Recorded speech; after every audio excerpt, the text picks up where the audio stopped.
यूं जमीन पर बैठ क्यों आसमान देखता है। यूं जमीन पर बैठ क्यों आसमान देखता है। खोल पंखों को ये जमाना उड़ान देखता है। हेलो दोस्तों, स्वागत है आप लोगों का हमारे यूट्यूब चैनल मैथ्स मैजिक में। उम्मीद करता हूँ आप लोग अच्छे होंगे और स्वस्थ होंगे, बहुत ही अच्छे से अपनी तैयारी को कर रहे होंगे। दोस्तों, आज मैं आपको बताने वाला हूँ क्लास 9th चैप्टर नंबर 2 बहुपद प्रश्नावली 2.2 का ये वन शॉट वीडियो रहने वाला है। एक ही वीडियो में आपका प्रश्नावली 2.2 बहुत ही अच्छे तरीके से मैं इस प्रश्नावली को समाप्त कर दूंगा। चलते हैं इस प्रश्न नंबर 1 पर। पहला प्रश्न है, निम्नलिखित पर बहुपद 5x माइनस 4x² प्लस 3 के मान ज्ञात कीजिए। मतलब हमें क्या करना है, x पहला प्रश्न 3 प्रश्न है, इसमें पहला x बराबर 0 दिया है। हम क्या करेंगे, x के साथ 0 रख देंगे, फिर एक x बराबर -1 रख देंगे और x बराबर 2 रख देंगे तो मान सबके निकल जाएंगे।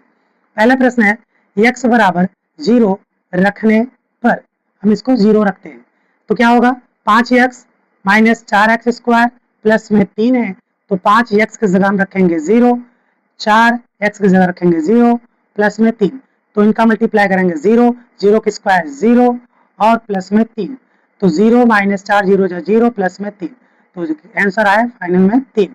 ठीक, चलते हैं प्रश्न नंबर दूसरे पर। x बराबर -1 लिखेंगे, x बराबर -1 रखने पर, -1 रखने पर किसमें रखेंगे, इस इक्वेशन में रखेंगे तो 5 x की जगह -1 -4 -1 का स्क्वायर प्लस में 3, इनको सॉल्व करेंगे तो प्लस माइनस का मल्टीप्लाई -5 होगा, -4 माइनस के स्क्वायर करेंगे तो ये हो जाएगा प्लस में 1 और प्लस में 3, तो -5 प्लस माइनस -4 एक कम 4 और 3 माइनस माइनस जुड़ जाते हैं, 5 4 9 प्लस में 3, तो फाइनल आंसर -6 आ गया। इसी प्रकार तीसरा प्रश्न, x बराबर 2 रखने पर तो आपका समीकरण है 5x माइनस 4x² प्लस में 3, तो 5x की जगह रखेंगे 2 माइनस 4x की जगह 2 का स्क्वायर प्लस में 3, 5 दूना में 10, 4 2 का स्क्वायर 4 और 3, तो 10 माइनस 4 चौका 16 प्लस में 3, 10 3 13, 16 घटाएंगे तो माइनस में 16 में से 13 घटेगा तो फाइनल आंसर इसका माइनस में 3 निकल के आ जाएगा। ठीक, तो दोस्तों उम्मीद करता हूँ कि पहला प्रश्न बहुत ही अच्छे से आपको समझ में आया होगा। चलते हैं प्रश्न संख्या 2 पर। दूसरा प्रश्न है, निम्नलिखित बहुपदों में से प्रत्येक बहुपद के लिए P0, P1 और P2 के मान ज्ञात कीजिए। ठीक है, आपके 4 प्रश्न दे रखे हैं। इसका मतलब ये होता है, एक बार y की जगह आप 0 रखेंगे तो कुछ मान निकलेगा, एक बार 1 रखें, एक बार 2 रखें। तो एक बार हम यहाँ लेते हैं P0, y की जगह 0 लिया तो y की जगह 0 के स्क्वायर 0 और प्लस में 1, तो फाइनल आंसर 0 के स्क्वायर 0 माइनस 0 इक्वल टू 1 आ जाएगा। इसी प्रकार हम P1 रखेंगे तो y की जगह 1 का स्क्वायर -1 +1 प्लस -1 कैंसिल और 1 का स्क्वायर 1 हो जाएगा। अगर इसी प्रकार 2 की बात करें, 2 रखेंगे तो y की जगह 2 रख रहे हैं तो y की जगह हो जाएगा 2 का स्क्वायर -2 प्लस में 1, 2 का स्क्वायर 4 होता है, 2 + 1 होगा। उसके बाद क्या करेंगे, 4 और 1 जोड़ देंगे, प्लस में है 5 हो जाएगा, 2 घटा देंगे तो आंसर 3 आ जाएगा। ठीक, ऐसे दूसरे प्रश्न में करेंगे, एक बार टी के जगह 0 ले रहे हैं तो 2 जहाँ जहाँ टी है वहाँ 0 कर दीजिए, 0 का स्क्वायर और 0 का क्यूब, हल करोगे तो 2 का 2 रहेगा, 0 का 0, 0 का स्क्वायर 0 हो जाएगा और 0 का क्यूब 0 हो जाएगा। तो अगर आप हल करोगे 0 2 का गुणा 0 0, फाइनल आंसर 2 आ गया। इसी प्रकार हम ले लेंगे P1 लेंगे तो 2 प्लस में 1, अब यहाँ पे रखेंगे 2 इंटू में टी की जगह 1 का स्क्वायर और -1 का क्यूब। ठीक, तो क्या करेंगे, 1 इक्वल टू 2 और 1 3 हो जाएंगे, 2 1 के स्क्वायर 1 और 1 दुक्के 2 -1, तो हल करोगे 3 2 5, 5 में से 1 घटेगा तो 4 आंसर आ जाएगा। इसी प्रकार हम लेंगे P2 तो 2 रखेंगे टी की जगह 2, 2 का स्क्वायर और 2 का क्यूब, सॉल्व करेंगे तो 2 और 2 4 हो जाएंगे, 2 और गुणे में 2 का स्क्वायर 2 दूना में 4, 2 का क्यूब 8, हल 4 दूना में 8 -8 तीसरा प्रश्न करेंगे, एक बार यहाँ 0 रखेंगे तो 0 का क्यूब करेंगे तो 0 आंसर निकलेगा। 1 रखेंगे, 1 का क्यूब करेंगे तो 1 आंसर आएगा। अगर हम 2 रखते हैं और 2 का क्यूब करेंगे तो 8 आंसर आ जाएगा ना। आप जानते हैं 2 का क्यूब 2 गुणे 2 गुणे 2, तो आंसर 8 आएगा। उसी प्रकार हम चौथे प्रश्न करेंगे, p बराबर 0 रखेंगे तो 0 माइनस 1, 0 प्लस में 1, तो -1 गुणे में +1 इक्वल टू -1। ठीक, अगर यहाँ 1 रखते हैं तो x जगह 1 रखेंगे, फिर x की जगह 1 रखेंगे, 1 में 1 गया 0, और 1 और 1 मिलकर 2 गुणा करने पे 0 हो जाएगा। उसी प्रकार हम अगर यहाँ 2 रखते हैं तो 2 माइनस में 1, 2 प्लस में 1, 2 में से 1 जाएगा 1, 2 में 2 1 3 इक्वल टू 3। ठीक, बहुत ही अच्छे से मैंने दूसरे प्रश्न को भी सॉल्व कर दिया। चलते हैं प्रश्न नंबर 3 पर। तीसरा प्रश्न कह रहा है कि सत्यापित कीजिए कि दिखाए गए मान निम्नलिखित स्थितियों में संगत बहुपद के शून्य हैं। शून्य का मतलब यह होता है कि ऐसा मान जो समीकरण अर्थात बहुपद में रखने पर उस पूरे बहुपद को 0 कर देता है, वह उसके लिए शून्य कहलाता है। अर्थात हम क्या करेंगे, ये पहला बहुपद दिया है, पहला प्रश्न का पहला बहुपद है बहुपद 3x प्लस 1, और जहां x इक्वल टू -1/3। ये कहना चाहता है कि आप दिखाइए, सत्यापित कीजिए, सिद्ध कीजिए कि क्या -1/3 इस बहुपद का शून्यक है। अगर शून्यक होगा तो इस मान को यहाँ पे रखने पर इस मान को संतुष्ट बोले तो पूरी तरह से शांत कर देगा। क्या कर देगा, शांत बोले तो 0 कर देगा।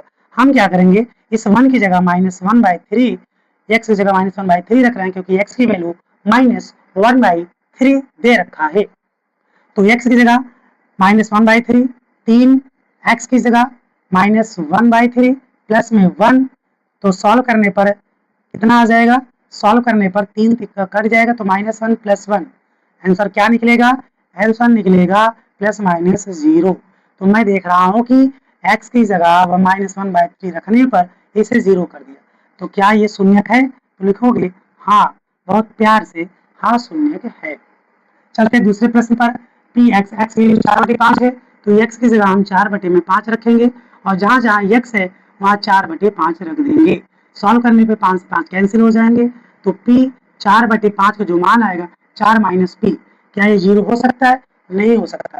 क्या ये शून्यक है, नहीं है, बड़े ध्यान से देखिए शून्यक नहीं है। चलते तीसरे प्रश्न पर, x बराबर 1 और -1, तो एक बार 1 रख दीजिए, 1 रखेंगे तो 1 की स्क्वायर 1, तो हल करने पर क्या आ जाएगा, 1 - 1 बोले तो 0, क्या आ गया 0। चलो ठीक है, एक मान तो 0 आ गया। अब एक बार -1 रख के देख लीजिए, -1 बराबर एक्स स्क्वायर -1 है, तो एक्स की जगह हम क्या रखेंगे, -1 का स्क्वायर, तो हो जाएगा -1 के स्क्वायर प्लस में आंसर 0 हो जाएगा। तो -1 भी रखने पर क्या हुआ, ये 0 हो गया, इसलिए क्या होगा, ये शून्यक है। ठीक, हाँ। चलते चौथे प्रश्न पर, चौथा प्रश्न है x बराबर -1, x बराबर एक बार -1 रखते हैं, -1 प्लस 1, -1 -2, हल करने पर -1 प्लस 0 हो जाएगा, और इन्हें माइनस माइनस जुट जाएगा, मल्टीप्लाई करने पर क्या आ जाएंगे, 0 आ जाएंगे। ठीक, इसी प्रकार एक बार 2 रख के देख लीजिए, 2 रखते हैं, बराबर में 2 प्लस में 1, 2 माइनस में 2, 2 1 3, 2 2 0, तो मल्टीप्लाई करने पर कितना आ जाएगा, 0 आ जाएगा, तो ये भी 0 आ गया, तो हाँ ये भी एक शून्यक है। ठीक, चलते हैं इसके 5वें नंबर प्रश्न पर। देखिए, तीसरा प्रश्न कह रहा है कि सत्यापित कीजिए कि दिखाए गए मान निम्नलिखित स्थितियों में संगत बहुपद के शून्यक है। ये तीसरा प्रश्न अभी मैंने बताया आपको। इस तीसरे प्रश्न में टोटल 8 क्वेश्चन है, 8 में से मैं 4 बता चुका हूँ, चौथा में से 4 और बचे जो 5 से 8 तक चलेंगे वो बताने जा रहे हैं। पांचवा प्रश्न सेम उसी के जैसा है, आपको बहुपद दिया एक्स स्क्वायर और एक्स की वैल्यू 0 दिया है, क्या इसका शून्यक है, तो 0 तो शून्यक होता ही है, देने से कोई मतलब है भी नहीं, 0 के स्क्वायर आप जानते हैं 0 होता है, तो इसलिए हाँ यह शून्यक है, जो x की वैल्यू 0 है इसका शून्यक है। यहाँ पे x बराबर -m/l दिया है, तो x की जगह -m/l रखेंगे, तो l x की जगह रखेंगे -m/l प्लस m। ठीक, तो l से l कैंसिल हो जाएगा, तो जो p की वैल्यू आएगी वो आएगी -m प्लस m। आप जानते हैं प्लस माइनस कैंसिल हो जाता है, तो -m/l की जो वैल्यू आएगी वो 0 आ जाएगी, इसलिए यह भी इस समीकरण अर्थात इस बहुपद का शून्यक कहलाएगा। चलते इसके 8 7वें नंबर प्रश्न पर। एक्स की वैल्यू -1, एक्स वैल्यू -1/3 रूट में 3, एक्स की जगह -1/√3 का स्क्वायर करेंगे, -1 करेंगे, 3, 1 के स्क्वायर 1, √3 के स्क्वायर 3, 3 से 3 कैंसिल हो जाएगा, 1 - 1 कितना आ जाएगा 0, कितना आ जाएगा 0। इसलिए हाँ, यह भी एक बहुपद है। इसकी बात करते हैं, अभी को भी बचा इसमें, ठीक, इतना आ गया। अब क्या करते हैं, 2/√3 रख के देख लेते हैं, ठीक, अभी रुक जाओ, इसे भी भूल ही गया मैं। अब 2/√3 रखिए, तो 3 गुणे में 2/√3 का स्क्वायर करेंगे -1, तो 3, 2 दूना 4, 3 के स्क्वायर 3 होगा, -1, 3 से 3 कैंसिल हो जाएगा, 4 - 1 कितना आ जाएगा 3, 0 नहीं आया तो नहीं, ये शून्यक नहीं है, क्योंकि यहाँ पे 3 आ गया, एक जगह तो 0 आया, लेकिन दूसरे जगह पे क्या आ गया, दूसरे जगह पे 3 आ गया, दूसरी जगह पे कितना आ गया 3 आ गया, इसलिए शून्यक नहीं होगा। अगर इसकी बात करें तो x बराबर 1/2 रखते हैं, तो 2 1/2 प्लस में 1 रखेंगे, तो 1/2 बराबर 2 से 2 कैंसिल, 1 + 1 = 2 हो जाएगा, तो ये भी 0 नहीं आया, तो ये भी शून्यक नहीं कहलाएगा। ठीक, बहुत ही बेहतरीन से मैंने तीसरे प्रश्न को, सभी प्रश्नों को एकदम ही सरल भाषा में सिखा दिए। चलते हैं इसके अंतिम प्रश्न, प्रश्न नंबर 4 पर। देखिए, इसका चौथा प्रश्न कह रहा है कि निम्नलिखित स्थितियों में से प्रत्येक स्थिति में बहुपद का शून्य ज्ञात कीजिए। आपको इसमें बहुपद दिए हैं, इसमें टोटल 7 सवाल हैं, जिसमें से मैं 6 लिखा हूं, अभी 1 लिख रहे हैं, और इन सभी प्रश्नों में शून्य ज्ञात करना है।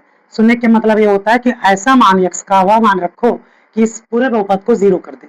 आपको सोचना है कि कौन सा ऐसा बहुपद रखूं कि इस पूरे बहुपद को 0 कर दे। ठीक है, अगर बहुविकल्पी में आता है तो आप ये सोचिए, अगर हम x की जगह ऐसा कौन सा नंबर रखूं कि 0 हो जाए, +5 है, अगर मैं -5 रख दूं तो 0 हो जाए, लेकिन ये आपको बहुविकल्पी में ट्राई करना है।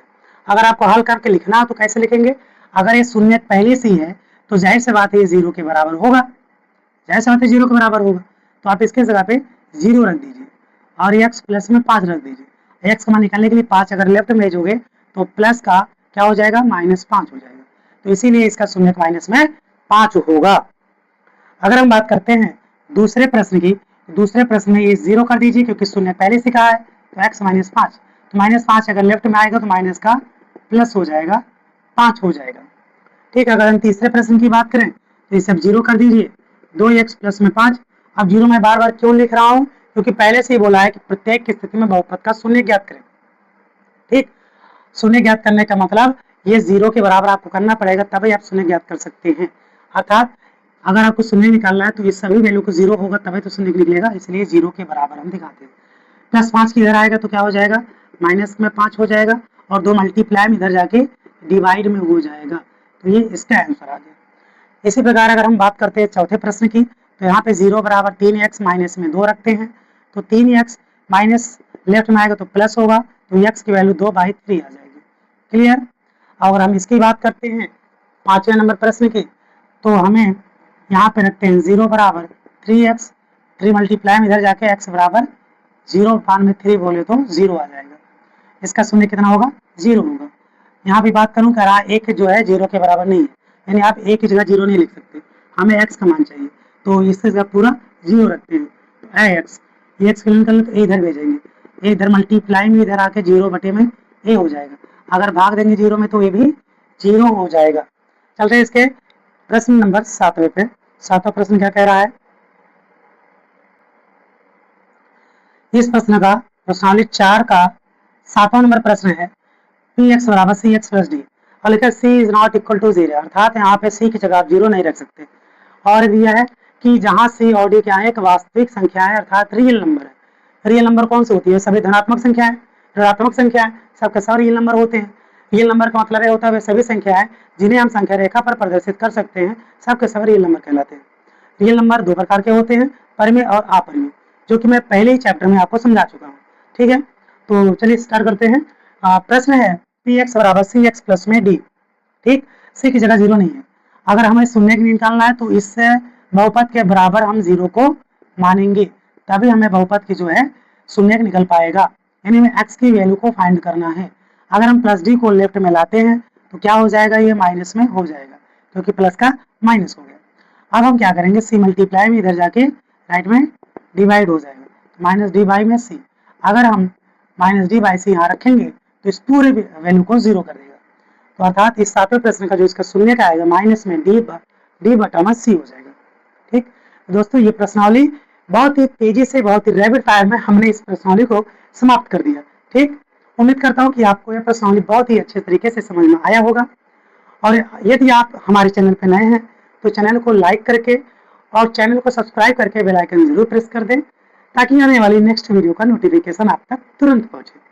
और यदि आपको ये वीडियो अच्छे लगते हैं, मेरे बताए हुए प्रश्न को और कॉन्सेप्ट बहुत अच्छे से क्लियर हो जाते हैं, तो चैनल को अपने दोस्त, यारों, रिश्तेदारों को आप जरूर शेयर किया करें। आप लोगों का प्यार ही हमारे लिए मोटिवेशन है। ठीक, और ऐसे ही प्यार हमारे चैनल पे देते रहें। और मिलते हैं दोस्तों नेक्स्ट वीडियो में अगले एक्सरसाइज में, और तब तक के लिए धन्यवाद। जय हिंद दोस्तों।